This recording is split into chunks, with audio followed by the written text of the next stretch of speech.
시편 59편 1절에서 17절의 말씀 우리 한 목소리로 같이 읽도록 하겠습니다. 시작. 나의 하나님이여 나의 원수에게서 나를 건지시고 일어나 치려는 자에게서 나를 높이 드소서.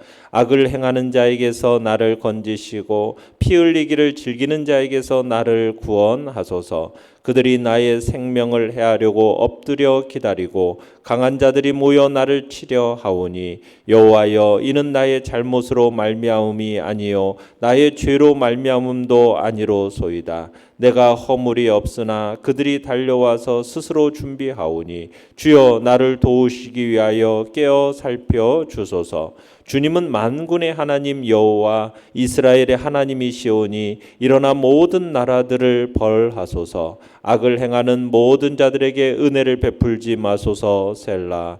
그들이 점으로 돌아와서 개처럼 울며 성으로 두루 다니고 그들의 입으로는 악을 토하며 그들의 입술에는 칼이 있어 이르기를 누가 들으리요 하나이다. 여호와여 주께서 그들을 비웃으시며 모든 나라들을 조롱하시리이다. 하나님은 나의 요새이시니 그의 힘으로 말미암아 내가 주를 바라리이다. 나의 하나님이 그의 인자하심으로 나를 영접하시며 하나님이 나의 원수가 보응받는 것을 내가 보게 하시리이다. 그들을 죽이지 마옵소서. 나의 백성이 잊을까 하나이다. 우리 방패 되신 주여 주의 능력으로 그들을 흩으시고 낮추소서. 그들의 입술의 말은 곧 그들의 입의 죄라. 그들이 말하는 저주와 거짓말로 말미암아 그들이 교만한 중에서 사로잡히게 하소서. 진노하심으로 소멸하시되 없어지기까지 소멸하사 하나님이 야곱 중에서 다스리심을 땅끝까지 알게 하소서. 셀라.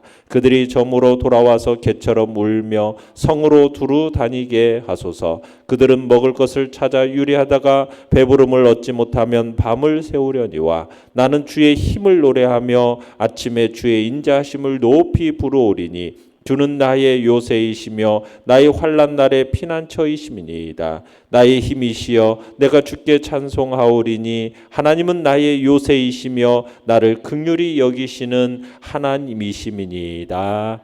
아멘. 오늘 말씀의 제목은 나의 요새 방패 되신 하나님이라는 제목으로 말씀을 나눕니다. 오늘 시는 표제에서 언급되는 것처럼 사울이 사람을 보내어 다윗을 죽이려고 그 집을 지킨 때에라는 표제로 되어 있습니다. 다윗이 도피 생활을 시작하게 되었던 직접적인 동기입니다. 사울이 다윗을 죽이기 위해서 자객을 보내고 그로 인해서 이제 무고하게 어떻게 보면은 생명을 위협당하는 그런 시점에서 악인들에 대한 하나님의 심판에 대한 호소다라고 할 수가 있습니다. 그러니까 다윗은 이렇게 갑작스러운 그 위협당하는 이 핍박에 대해서 지금 몹시 당황해하고 그러면서 자신의 무고함 그리고 원수들의 핍박의 부당성 이것을 거듭 주장하고 있습니다.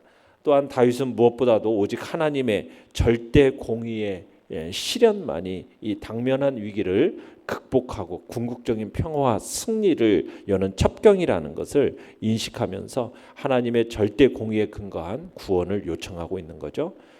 그리고 인간 모든 역사를 홀로 주관하시는 하나님만이 성도의 궁극적인 안전을 보장한다. 이것을 지금 믿음에 입각해가지고 전적으로 자신을 하나님께 의탁하면서 구원에 대한 확신을 고백하고 있는 시가 오늘 본문의 시다라고 볼 수가 있습니다.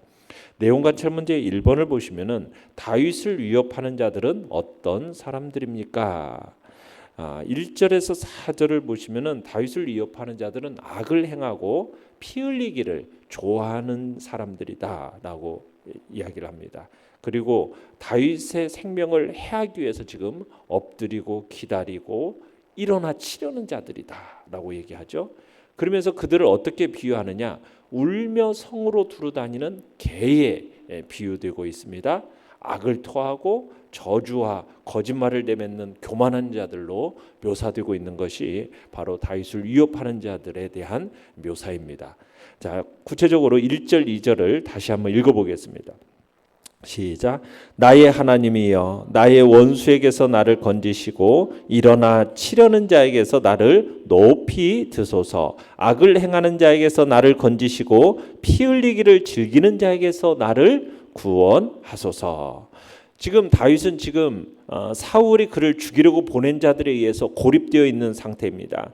그가 다윗이 아무리 용맹하다고 하더라도 그의 목숨을 노리고 있는 이 무장한 자객들이 쳐놓은 이 어떻게 보면 삼엄한 경계선을 뚫을 수 있는 형편이 아니었어요.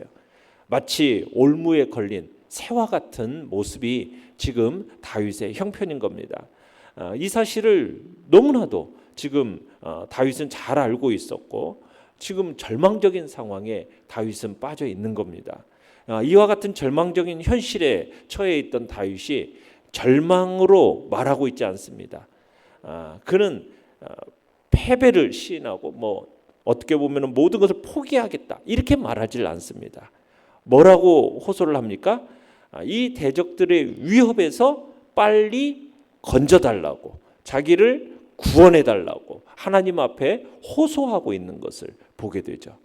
자, 6절로 7절도 가서 한번 읽어보겠습니다. 6절 7절 시작. 그들이 점으로 돌아와서 개처럼 울며 성으로 두루다니고 그들의 입으로는 악을 토하며 그들의 입술에는 칼이 있어 이르기를 누가 들으리요 하나이다. 자, 여기서 지금 다윗을 위협하는 자들을 뭐로 지금 묘사하고 있습니까? 개로 묘사하고 있죠. 개로. 이 개라는 것은 이스라엘 사람들이 그 당시에 이 개들은 더러운 것, 또 썩은 고기를 먹고요. 또 심지어 사람의 죽은 시체도 먹고 또 또 자기가 토한 것을 먹고 도로 먹고 이게 이제 이 당시 이스라엘 사람들에게 있어서 개의 모습입니다. 그러니까 개를 더러움과 부정함의 상징으로 그것의 대표적인 동물로 여겼던 게 개예요. 그런 이유로 인해서 이스라엘 사회에서는 개들은 거의 들개를 얘기합니다. 들개. 그러니까 이런 개들은 먹을 것을 찾아서 막 시내에 들어와 가지고 야수처럼 막 살았던 거예요. 다윗은 지금 그의 대적들을 바로 이처럼 문 앞에서 굶주려서 지저대는 그런 개에 비유하고 있는 겁니다. 그들이 자신뿐만 아니라 지금 선량한 백성들에게 얼마나 큰 위협이 되고 있는지를 말하고 있는 거예요. 굶주린 개처럼 막 미친 듯이 몰려다니면서 하나님의 백성을 위협하고 또 그들의 입에서 나오는 말들은 어떻습니까? 독설이 되어가지고 칼처럼 막 사람들에게 상처를 입히는 그런 말.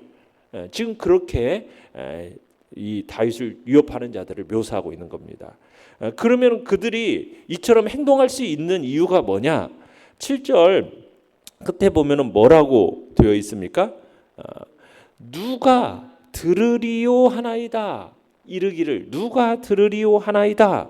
이렇게 얘기하고 있어요. 누가 들으리요 하나이다. 이 말은 무엇을 얘기하는 말이겠습니까? 하나님의 존재를 부정하는 말입니다. 그러니까 이들이 이렇게까지 개처럼 이렇게 행동하는 이유는 뭐냐? 하나님이 자신들의 말을 듣고 심판하신다라는 것을 부정하고 있다라는 거예요. 이런 피난처, 그 다음에 17절에도 나의 힘, 나의 요새 이렇게 하면서 하나님을 자신의 요새요, 힘이요, 방패요, 환난 날의 피난처 이렇게 비유가 되고 있습니다. 9절을 같이 다시 한번 읽어보겠습니다. 시작. 하나님은 나의 요새이시니 그의 힘으로 말미암아 내가 주를 바라리이다. 자, 요새라는 것은 뭡니까? 요새라는 것은 적이 이렇게 접근하기 어려운 낭떠러지 혹은 절벽 같은 곳에 세워진 게 요새였어요. 그러니까 전능하신 하나님은 어떻게 보면은 그의 뭐가 된다고요? 요새요 피난처가 되신다라는 얘기는 뭐예요? 그만큼 다윗의 안전이 확고하다라는 것을 나타내고 있는 게 바로 요새입니다. 그러니까 하나님은 자신의 요새시라는 이 고백, 이것은 하나님에 대한 다윗의 어떤 강한 신뢰를 지금 가장 확실하게 보여주는 핵심 단어라고 할 수가 있습니다. 그러니까 다윗은 이런 표현을 거듭 사용함으로써 어떻게 보면은 사방에 자신을 노리고 있는 사울의 추종자들, 그의 군대들, 지금 그 군대들이 쫙 깔려 있어요. 그렇지만 하나님께서 자신을 어떻게 하다. 그 군대들이 자신을 정말 죽이려는 그 대적들이 도달할 수 없는 안전한 요새가 되어 주신다라는 확신이 있었던 거죠. 그러니까 다윗은 그 하나님의 도움, 그 구원, 이것을 확고히 믿고 소망하는 것 위에 자신이 할 일이 별달리 없다라는 걸 깨닫고 그 믿음의 신앙의 고백을 지금 표현하고 있는 겁니다. 하나님은 이런 상황에서 나의 뭐가 되신다? 요새가 되신다. 나를 안전하게 하나님께서 나를 보호하여 주실 것이다라는 그 확신 속에서 하나님을 요새로서 표현하고 있는 겁니다. 자, 11절도 읽어봅니다. 11절 시작. 그들을 죽이지 마옵소서. 나의 백성이 잊을까 하나이다. 우리 방패 되신 주여, 주의 능력으로 그들을 흩으시고 낮추소서. 자, 방패라는 게 뭡니까? 방패라는 거, 전쟁에 있어서 어떻게 보면 필수적인 방어 수단이 바로 방패 아닙니까? 그러니까 다윗은 하나님을 뭐예요? 우리 방패. 그래서 자신의 목숨을 노리는 그 악인들로부터 자신을 지켜주시는데 반드시 요구되는 든든한 보호자가 되심을 지금 나타내기 위해서 필수적인 방어수단으로서 방패, 하나님은 나의 뭐다? 방패됨을 얘기하고 있는 겁니다. 자, 16절 17절도 읽어보겠습니다.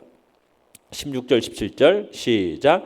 나는 주의 힘을 노래하며 아침에 주의 인자하심을 높이 부르오리니 주는 나의 요새이시며 나의 환난 날에 피난처심이니이다. 나의 힘이시여 내가 주께 찬송하오리니 하나님은 나의 요새이시며 나를 긍휼히 여기시는 하나님이시니이다. 여기서도 마찬가지죠. 하나님을 힘, 크고 강하신 하나님의 힘, 그 힘은 거짓과 원수들의 그 거짓과 악독과 그들의 권세로부터 자신을 지켜주시고 보호하시는 그 힘이 됨을 이렇게 의미하는 겁니다. 이런 다윗이 이렇게 하나님의 힘을 확신하고 있었기 때문에 지금 사망의 권세가 막 자신을 둘러싸우는 어떻게 보면 위태로운 현장에서 그 힘을 노래하고 있는 거죠. 다윗의 실체를 정확하게 파악하고 있어요. 그러면서도 그 너머에서 자신을 보호하시는 그 하나님을 바라봤던 겁니다.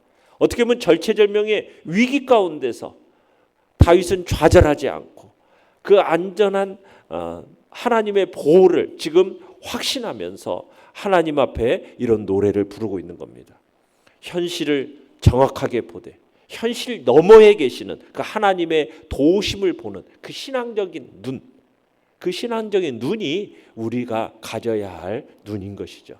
우는 사자같이 두루다니며 삼킬 자를 찾는 이 세상 속에서 어떻게 보면 모든 고난받는 성도들에게 필요한 게 무엇입니까? 바로 그 현실 너머에서 우리의 요새가 되시고 방패가 되시고 또 우리의 힘이 되시고 환난 날에 피할 피난처가 되시는 그 하나님을 바라보는 그 영적인 눈이 우리 안에서 열려야 됨을 우리는 다시 한번 생각하게 되는 것입니다.